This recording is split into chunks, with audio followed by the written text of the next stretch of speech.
Kung tatanungin niyo ako kung meron warrant ron, nasa telepono ko. I have a copy.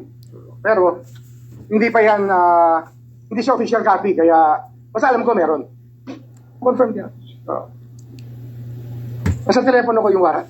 Pero, hindi yan official copy eh. Dadaan yan sa proper channels para ma-implement yan. Kung Buhay yan. Pinanindigan talaga ni Ombudsman Remulla na mayroong warrant of arrest na si Bato de la Rosa. Mayroon daw siyang copy.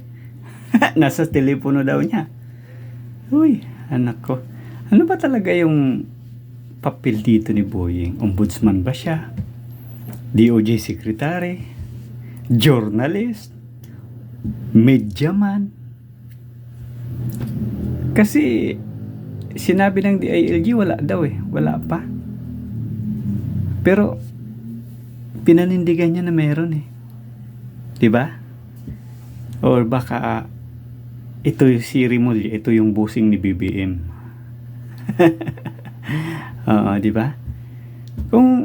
Pero sa tingin ko pwedeng meron na.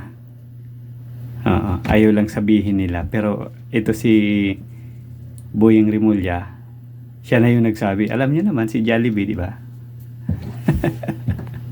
Pero ombudsman to, si Remulla. Ang malaking tanong diyan, ganito. Paano niya nakuha yung copy na sinasabi niya? 'Di ba? Kailan niya nakuha at sino yung nagbigay mismo sa kanya? 'Di ba? Mapapaisip tayo eh. Tingnan niyo yung dating Pangulong Duterte. Dinala sa dahig, 'di ba? Una, nagkaroon ng mga pulis dun sa airport. Sabi mayroon lang daw tinitingnan, di ba? Nung una nagpakalat din sila na mayroon lang warrant of arrest si Pangulong Duterte. Pero may nagsabing wala daw. Wala. Pero nung umuwi si Duterte galing Hong Kong, yun, inaresto na siya, di ba? Kinidnap siya kahit walang warrant of arrest. Parang ganito yung mangyayari, nakikita ko.